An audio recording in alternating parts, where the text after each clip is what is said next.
स्वागत है। आज हम लेस ब्राउन की किताब it's not over until you win इसके एक रिव्यू पर बात करेंगे। गहराई से देखेंगे कि क्या है इसमें। हाँ, ये किताब का निचोड़ मतलब जो रिव्यू कहता है वो है कभी हार ना मानने का जज्बा। बिल्कुल, कि मुश्किलों से लड़ते रहना है। तो आज इसी रिव्यू से कुछ खास बातें निकालते हैं, है ना? हाँ बिल्कुल, रिव्यू का सार यही लगता है कि चाहे हालत कितने भी बिगड़े या कोई कितनी बार गिरे, जब तक वो खुद अंदर से हार नहीं मानता तब तक खेल खत्म नहीं होता। और ये सिर्फ कहने की बातें नहीं है। नहीं, रिव्यू साफ कहता है कि ये लेस ब्राउन के अपने अनुभव, उनकी अपनी जिंदगी का सच है। ये बात इसे और दमदार बनाती है। तो चलिए इस सोच को थोड़ा और खोलते हैं।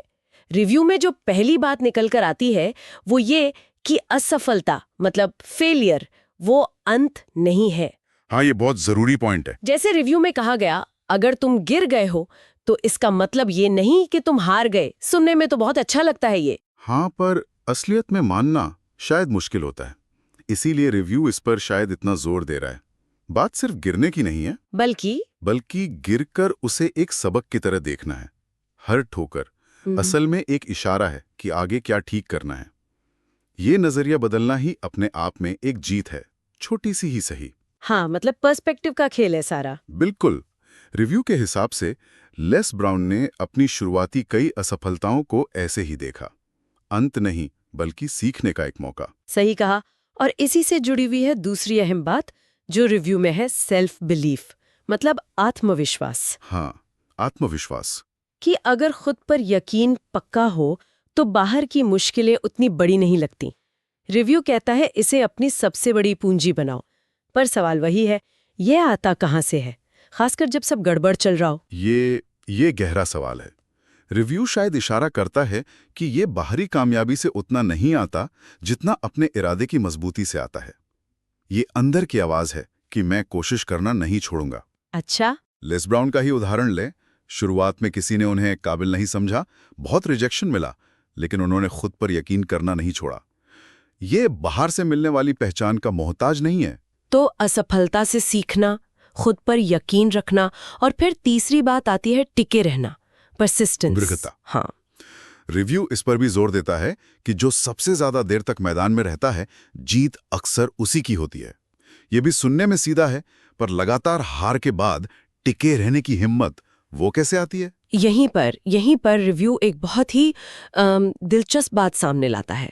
वो है दर्द को अपनी ताकत बनाना। दर्द को ताकत बनाना? हाँ, लेस ब्राउन ने गरीबी, लोगों का मजाक उड़ाना, नामंजूरी, इस सब दर्द को अपनी कमजोरी नहीं बनने दिया।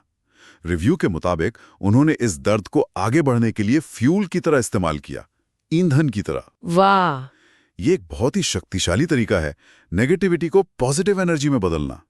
जब मकसद बड़ा होना तो दर्द भी प्रेरणा बन जाता है। ये तो बिल्कुल सोच बदलने वाली बात है। अच्छा, और फिर रिव्यू में एक और जरूरी चीज है, एक साफ मंजिल, एक सपना। हाँ, एक विजन। जब तक पता ही ना हो कि जाना कहाँ है, तब तक रास्ता कैसे मिलेगा? रिव्यू में विजुअलाइजेशन या मन में अपने सपने की तस्वीर देखने पर भी जोर है। इसका क्या रोल है? इसका रोल है दिशा बनाए रखना और प्रेरणा।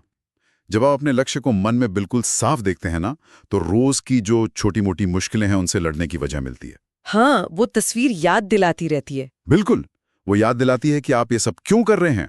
फोकस बना रहता है, भटकते नहीं है। रिव्यू शायद इसीलिए इसे इतना अहम मानता है। समझ गए। तो ये सारी बातें, असफलता से सीखना, आत्मविश्वास, टिके रहना, दर्द को ईंधन बनाना और एक साफ मंजिल, ये सब मिलकर एक मजबूत सोच बनाते हैं। रिव्यू के हिसाब से ये किताब खास तौर पर किसके लिए फायदेमंद है? रिव्यू कहता है कि ये हर उस इंसान के लिए है जो किसी न किसी तरह की चुनौती, मुश्किल या असफलता से गुजर रहा है।